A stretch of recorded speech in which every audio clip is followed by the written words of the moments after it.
So these were the scholars who were most active in the first half of the 20th century, or around the middle of the 20th century. Yes, they are still influential. Their work is still re-evaluated, sometimes critically, as the case of Margaret Mead. And basically all the names that you get here, some of them will return, like the next slide, the Frankfurt School. You will see the next slide. Quite a few names. If it's the first time you hear about them, don't get too worried. We'll talk about them at a later stage in reference to some specific aspects of culture, like modernity and politics and such things. I hope you are noticing already that many of these scholars were influenced by psychology and psychoanalysis, so Freud and other founders of psychoanalysis. If you look for the inspiration by Karl Marx, you can find just as many, or perhaps even more, because the left-wing theories have been very popular in the Western world after the Second World War.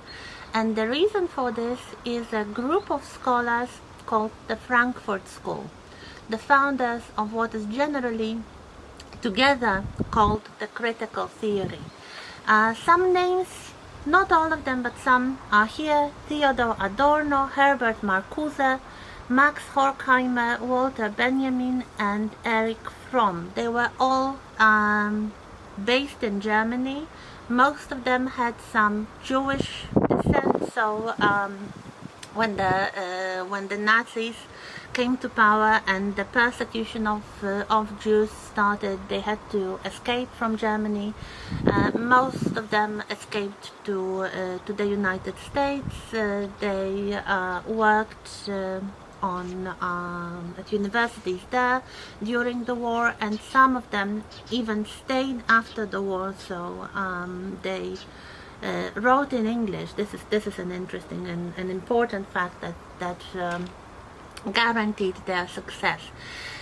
They all could be called neo-Marxist philosophers because they were interested in the social relations and the social conflict, very much like Marx was interested in economical conflict. They believed that the work and money and economy are not the only areas of conflict in society. They generally believed that culture, and especially the mainstream culture, going back to the bourgeoisie, to the middle class of the 19th century, is oppressive, and that ideology is the main obstacle to human liberation. They believe that the will of freedom, the romantic will of freedom, going back to Jean-Jacques Rousseau, if you remember, is the most important characteristic of humans. But the society, and especially the ruling classes, meaning the descendants of the Victorian bourgeoisie, try to limit this through ideology. They believed ideology can be a very dangerous thing. We will talk about it at greater length when we talk about modernity and politics, but just to indicate a few things. First of all, they took some concepts from earlier scholars, like the concept of hegemony from an Italian philosopher, anti-fascist philosopher, Antonio Gramsci, and by that, we'll return to that, but just to indicate, they meant the imposition of culture and cultural symbols and beliefs by the ruling class in the society. So not only physical violence, but cultural dominance of certain ideology. And anything for them could be an ideology, any kind of worldview that uses the media, that uses the propaganda, could be an ideology. And of course not all of them were very dangerous, but some, especially those that are authoritarian, that rely on a figure of a strong leader and try to convince people to follow this leader, could develop into something very dangerous and potentially violent. They had the first-hand experience of Nazi Germany, so they, I guess they knew what they were saying. They believed that capitalism and entertainment culture are forms of social control, that nowadays, after the war, the entertainment industry, the popular culture, have been taking over the role of this hegemon, so the dominant cultural force trying to spread certain worldviews. They believed that there is something in the human mind which they called authoritarian personality, that some people are especially susceptible to follow the leader, so they can very easily be manipulated by ideologies. We'll talk about it at greater length.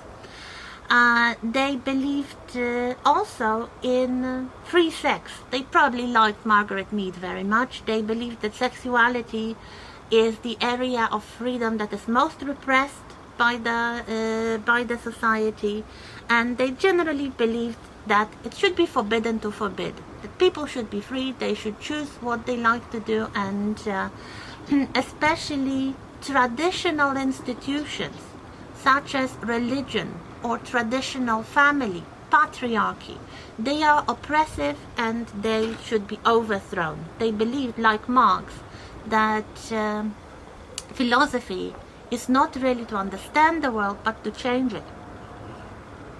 So they are still, as you can see, none of them is alive anymore, but their works are still commented upon, they are still controversial. There is a lot of discussion on the legacy of the Frankfurt School, and we will definitely return to them again.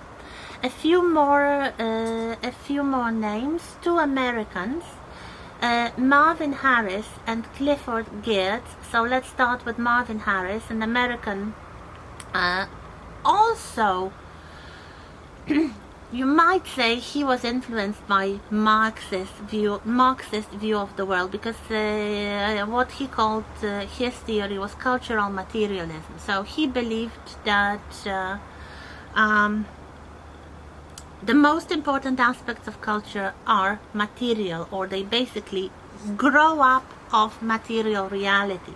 So you may remember the base and superstructure from Marx. Harris proposed a three-tier structure. So there was the infrastructure, the material environment, on which there was the structure, which is the social relations, on which there was the superstructure. So all the symbolic aspects of culture, art, rituals, science, so everything that is not strictly material. So he took the concept of base from Karl Marx and he kind of developed it into infrastructure and structure. So they all liked nice pyramid structures. So Maslow, again, if you remember. Another very interesting anthropologist from America, from the second half of the 20th century, was Clifford Geertz, and he was interested in what he called symbolic anthropology. So he tried to look for symbols, for common traits in cultures. He took some concepts from earlier scholars like thick description from Gilbert Ryle, or the concept of family resemblances from Ludwig Wittgenstein. It's not about, let's say, human physical family, but rather the resemblance between concepts, the resemblance between symbols. And here we have a very interesting quotation from one of his works, for him the reason, function of anthropology was. So he wrote, the analysis, what is symbolic anthropology? The analysis of webs of significance in which man is suspended is not an experimental science in search of law, but an interpretative one in search of meaning. So this is, I would say, something very relevant to literature studies. So trying to find meaning in culture, in cultural concepts, in cultural symbols. This is something very, very interesting. A little bit, something I didn't mention in Marvin Harris, there's this wonderful picture here, which goes back to his idea of emic and ethic approaches to studying culture. It means the contrast between how local people think, what they see, what's the perspective of the subject of study, and what is the perspective of the researcher.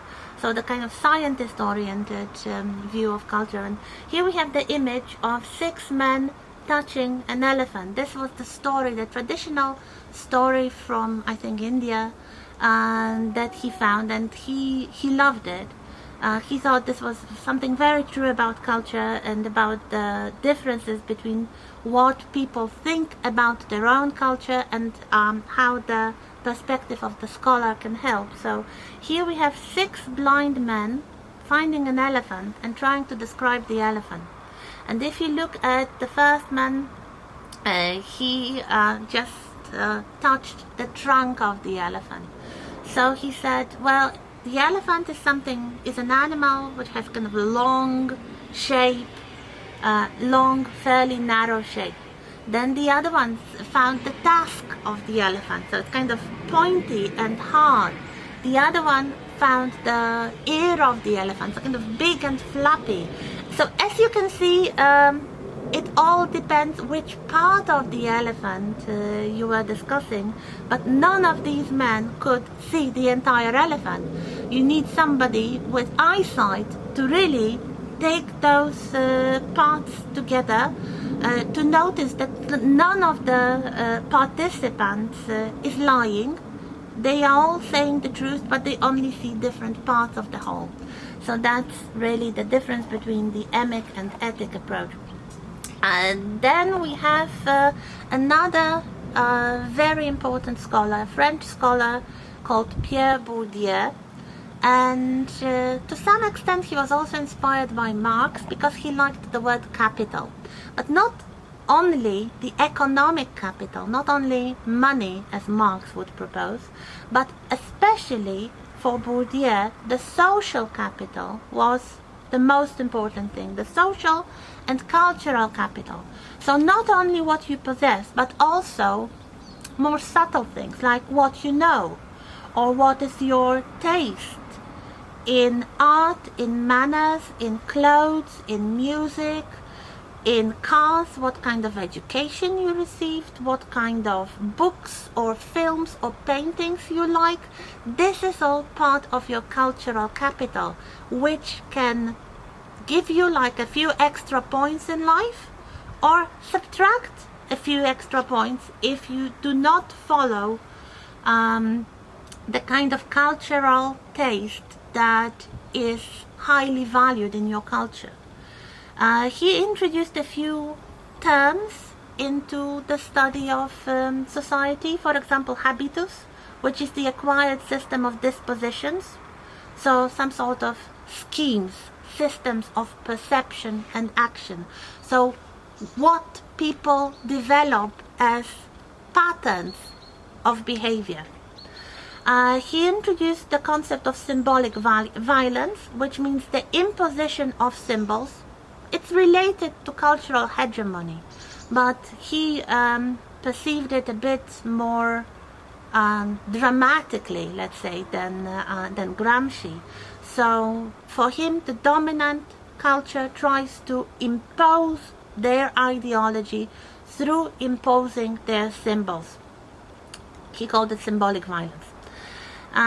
He believed, something to take out, that social order is based on prestige, not just material status. So your position in the society, your social class, is not really about the money.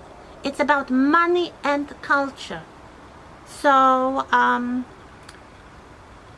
when Marx believed in class struggle based on working conditions and wealth, Bourdieu believed in struggle for symbolic domination. Who controls the culture, who controls the symbols, controls the society. This leads us to this concept of cultural studies. I mentioned already that there is the narrower idea of cultural studies as a school of thought rather than a field of humanities. And this is all based on the work of Birmingham Center for Contemporary Cultural Studies, which worked between 1964 and 2002. So for the bigger part of the second half of the 19th century and even a little bit into the 21st century. This was the School of Anthropology founded by Richard Hogarth and Stuart Hall, and they were mostly interested in the modern world, in the modern popular culture.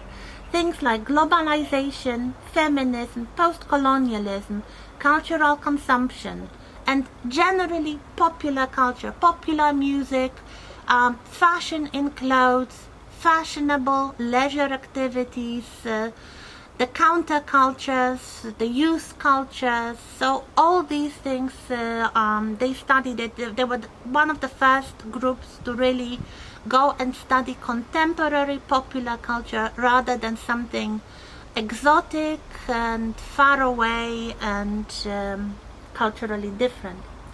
What is there to remember? Something they really popularized in the field of studying human society is the concept of text used not only for written language. Before them, text was the written text, was a novel, a poem, so a work of literature. For them, everything could be called a text. So a television program, film, fashion, photographs, even non-material things, or like kind of semi-material things, like spaces, like gardens or beaches or pubs, they could be read, they could be analyzed almost like written text. So they use the word text very inclusively. This leads us to other aspects of postmodernism, because, well, if you do not know what postmodernism is, don't worry, we will have an entire class on that. So just to give you a few more names, postmodernism, mainly the most influential theory of the second half of the 20th century, with many scholars, many of them French, like Michel Foucault or Jacques Derrida or Jean Baudrillard. They were philosophers and sociologists, and perhaps not so much anthropologists, because they were not interested in exotic cultures anymore.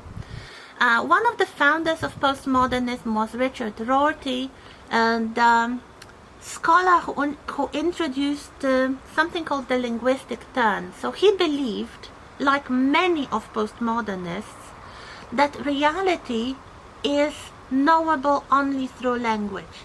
So this is next step. So to talk about reality, you need special language, you need words. Language both describes and constructs reality. For example, if you have a term for an illness, this is only when this illness can be diagnosed. So before the 19th century, and most medical terms for illnesses come from the 19th century. People could not diagnose many ailments because they didn't have the words for it. But for postmodernism, like the one represented by Richard Rorty, language is the most important thing about culture, because it not only describes reality, it constructs reality. People think in terms of language. Some more words. We don't have much time today. We will definitely talk about these scholars some more. But a few words that are there to remember. So a word introduced by Michel Foucault: discourse. Discourse meaning a way of speaking, a way of discussing things. But especially, let's say, a specific way, like a medical discourse, or the legal discourse, or the moral discourse. So this is like the type of language used to describe some aspect of culture. Jacques Derrida, of course, the founder of deconstruction, so a method of analyzing reality by, let's say, unpicking it and trying to see the elements, but also something he actually took from another philosopher, Levinas, the other. The other meaning, by the kind of the other with big O, which means the symbolic opponent. And he believed that people and cultures construct their identity by finding an opponent, by finding the other. Like, you cannot understand, let's say, colonialism if you do not have the colonized people. Or you cannot understand racism if you do not have different colors, skin colors. So the concept, for example, of whiteness is only possible because there is the other, like blackness, or let's say other racial identities. And the other way around, of course. Jean Baudrillard, simulacra. This means the copies, but not exact copies. The copies that are slightly faded, slightly different than the original. It's like the Xerox machine. You take the original and you start making Xerox copies, and they are less clear, less bright, but they look identical, so they can kind of replace, let's say, a copy of a book can replace the original book. So this is something that he introduced. Julia Kristeva, abjection. This is an interesting word. It means repulsion. It means rejection of something that the culture perceives as alien. And Judith Butler, both Kristeva and Butler are still alive, so they're still working. Very influential scholars nowadays. Judith Butler, one of the important figures of feminism. We'll talk about feminism, don't worry. One of the important figures of queer theory. We'll also talk about that. That is the theory that studies the perspective, the point of view of people who are not heterosexual, and something that she introduced into cultural studies, and something that we will definitely discuss further on, is the concept of gender performativity. It means that to be a man or to be a woman is not only about your chromosomes. It's as much, or perhaps even more, about culture. So the clothes you wear, the language you speak, anything that the culture teaches you as feminine or masculine behavior. So this is performativity. You are not born a woman. This is again a quotation from Simone de Beauvoir. Nobody is born a woman, you become one. You are instructed and bred from early childhood to behave in a culturally appropriate way, which is understood as masculine or feminine. So this is a very, very quick overview of some important scholars, some important names and works concerning the anthropology.